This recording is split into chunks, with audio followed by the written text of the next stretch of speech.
I'm curious. If you're comfortable, I'd like to see a show of hands. How many of us washed our hands this morning with clean water? That's good. Good way not to get colds, right? How many of us are now going to school somewhere? Yeah, okay, some of us are going to school somewhere. How many of us have ever had the opportunity and privilege of going to school? Yeah, almost all of us. Lucky when we get to go. If you're comfortable, how many of us were born somewhere in the United States? Many of us, but not all of us. How many of us have ancestors that were born somewhere other than the United States? It's become a spiritual practice here at First Unitarian to practice the greater good. And in part, that is a practice to resist becoming a mere consumer. We are struggling to become connectors, to be those people that reach out to other people. This is why we practice the greater good today, especially. We want to be like the refugees that lend a hand to other refugees so that they may learn to take advantage of life and the gifts found here in the United States. We want to be like the people who give children a hands-on learning experience throughout the summer. We want to be like the people who travel from Rochester to keep people in Honduras safe, healthy, and learning, so that people in Honduras can learn the handiwork for themselves of plumbing, for clean water, sanitary neighborhoods, safe stoves, the chance to have an education. This is why we practice the greater good. We resist by taking half of what we would normally spend during this holiday season as consumers and instead contribute it toward some greater good in the world. The first program that we're supporting with our greater good contributions this year is Refugees Helping Refugees. I'm very pleased and honored to welcome Sadia Omar and Meredith Keller.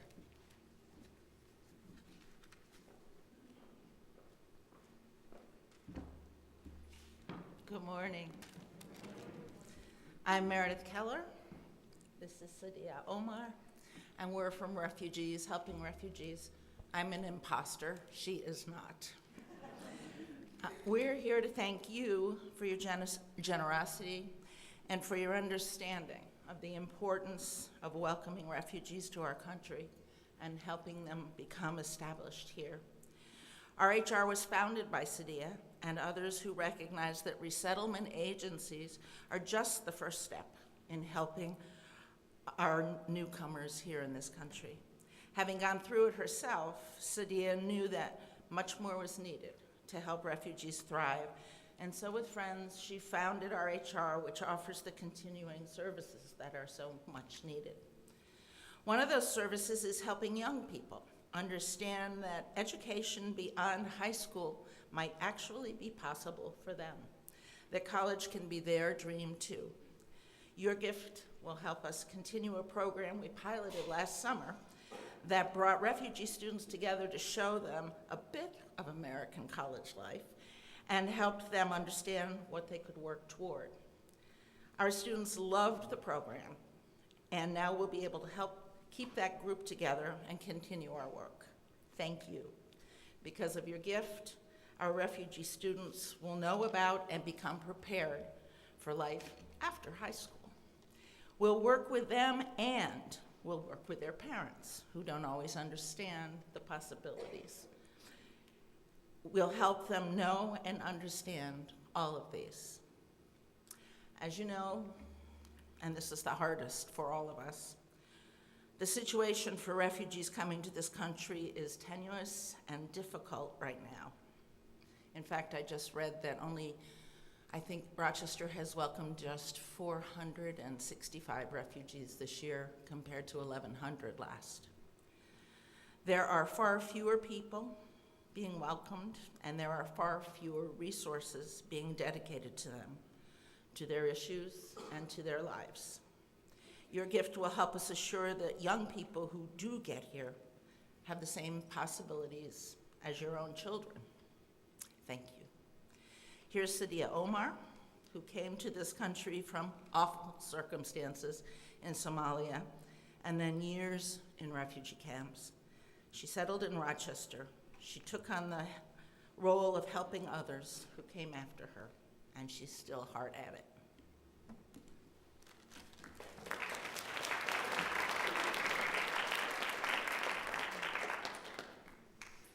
Thank you. Good morning, ladies and gentlemen. I'm honored to be here today. I came as a refugee. I was born in Somalia and raised in Somalia until I had to leave my country, and I was forced to become a refugee. The journey wasn't easy from my home country to the refugee camp. I spent 10 years in refugee camps promoting girls' education and women's rights. We depended on the international community for food, water, and the shelter. It was temporary shelter. We received food twice a month, and it wasn't everything that we get here in the United States. I'm one of the lucky ones to get a resettlement and come to United States. And I'm one of the co-founders of Refugees Helping Refugees. Coming to United States was not easy. It was a struggle. It's adapting to a new culture, new language, new weather. Everything wasn't easy. We came through Catholic Family Center. When you come through Catholic Family Center, is the sponsoring agency. They only help for 90 days. You can imagine a refugee being here only for 90 days, and after 90 days, you're on your own, so you have to survive. It's not easy to survive. A lot of our families have a lot of children. A single mother with 10 children, it's not easy. And with the parents not speaking the language, it's easier for the young people to adapt the culture. The culture and the language, so they take the role of their parents. So I just want to say on behalf of the refugees, and behalf of all refugees, thank you for the generation. Your kindness during this holiday season. The gift will benefit young people, now Americans of the second generation. These young people often feel that they're not quite Americans and not yet longer connected to their home of original or cultures. Our students come from many countries. They're Christians, they're Muslims, they're Buddhists, they're Hindus, and they come in many colors. They're all children of one God who loves equally. It is in America, many of us seek tolerance and acceptance. You are a living example of America we love. Thank you.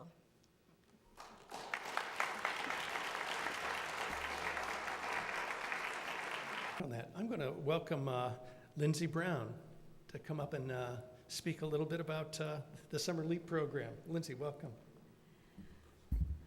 So I'm a middle school teacher, and I am not foreign to technical difficulties.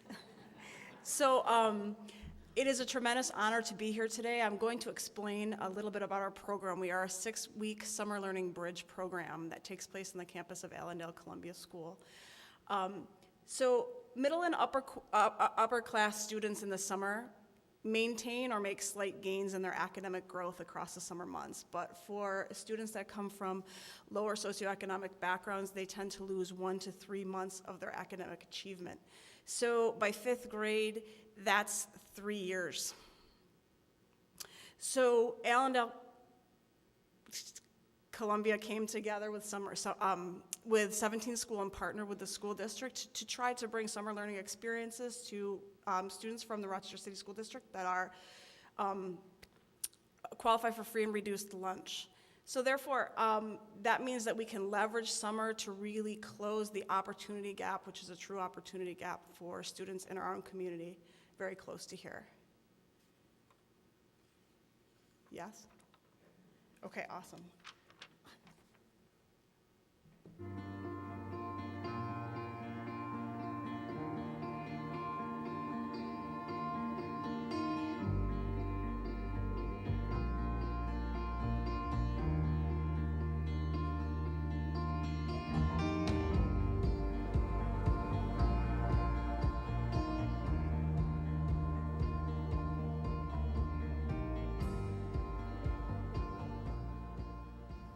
favorite thing of Summer Leap is everything.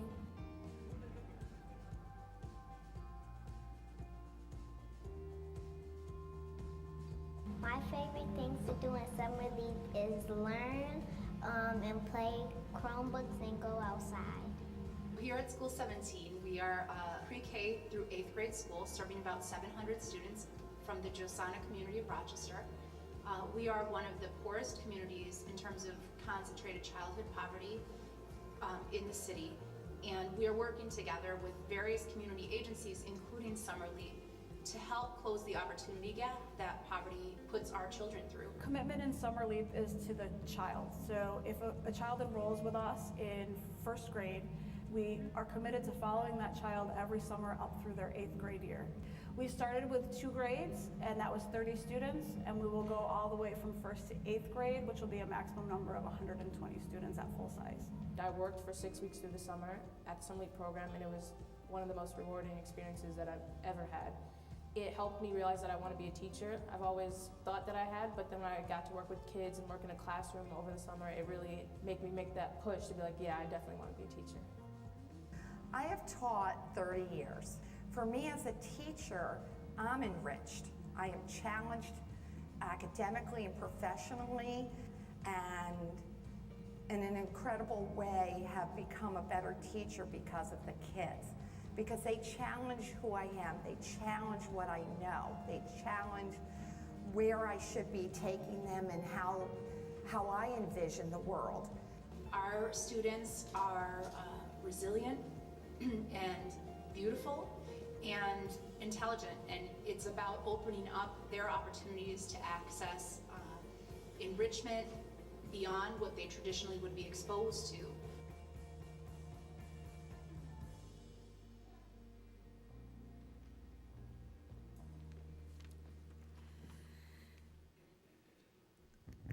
So again, my name is Lindsay Brown, and I'm the Executive Director of the Summer Leap program at Allendale Columbia School. I also grew up in this congregation, so it's a tremendous honor to return representing the reciprocal partnership between Allendale Columbia School in Pittsford and 17 School in the Josana neighborhood of Rochester.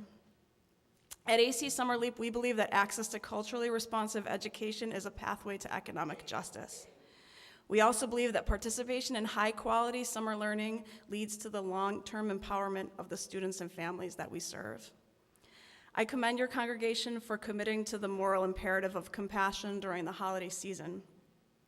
As the great Brazilian educator Paulo Freire once said, "False charity constrains the fearful and subdued to extend their trembling hands. True generosity strives to transform these hands into a force capable of announcing justice."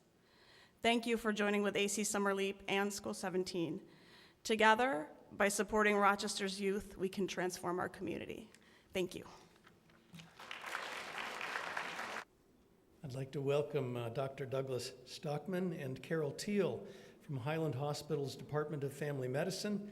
It oversees the Honduras program there, and we as a congregation have supported this program for many years. Welcome.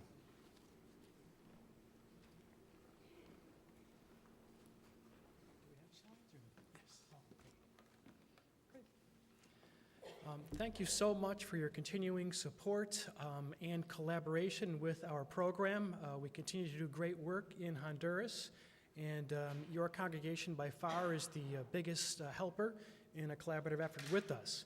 I just wanted to share a few slides to give you a little better idea of where this next donation will be going. Just so you know, that's Carol. I'm meeting with the classroom of students in San Jose. Next slide. And bottom left is a typical traditional cook stove. That's what's in a typical house. It's dark, smoky, high risk for burns, hurts people's lungs. And what we do is we help teach them and give them some materials, but not all, to make a new cook stove like the upper right. So you basically take a dark, smoky, dangerous, small area and turn it into a bright place where people can actually see what they're cooking and actually breathe when they're in there. Next slide. Another project that we have undertaken is improving water and sanitation. The bottom left-hand slide is an agar plate from local water. So we have tested most of the water sources in the area that people get their drinking water from. And some of them have over 1,000 bacteria per half a cup of bacteria that will give them diarrhea. Every blue dot on that plate is a fecal coliform or a bacteria coming from human poop, and that's what people are drinking. So we put it through this filter that we get actually made in Honduras, and what comes out is perfectly clean and safe water. The upper right-hand corner is a picture of a typical natural spring in the dry season that 12 to 14 families live off of. That's all the water they get. They have to walk and they have to get it. Where we can, we have been able to put in piped water into some of the communities in the upper left-hand corner, and in our new area, if we can find springs that are above homes, we will probably do that as well.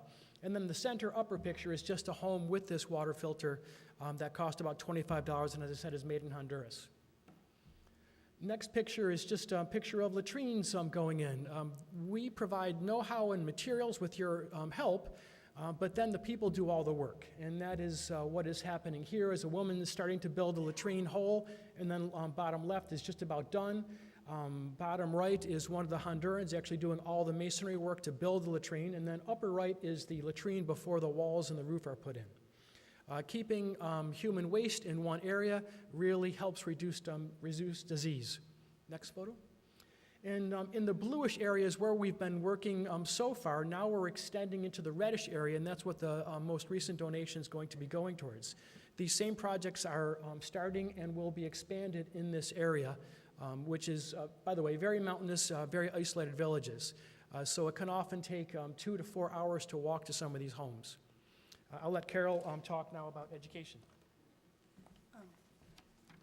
Hi, I represent the, the Honduras task force of this church, and we work closely together with the global health team of the U of R. Past grants from Greater Good to the Honduras task force of this church, along with individual sponsors, let us give scholarships to poor kids who otherwise would probably stop school after the 6th grade. Here are 2 of our 30 scholarship students from this year. On the left is Wilmer. He just finished 10th grade. He's a hard worker and a smart one. He has the highest average in the entire high school. And he has to walk an hour to get there. And they're having summer break now. He doesn't get to rest. He, like many other students, have to go with their families to another part of Honduras or El Salvador to pick coffee to try to make ends meet. He gave me 3 letters, thank you letters to bring back. And one was to his sponsor, one was to this church, and one was even to me. And the one that he sent to the church, toward the end, he said, I wish I could come to the United States and give each one of the donors a hug, a strong hug.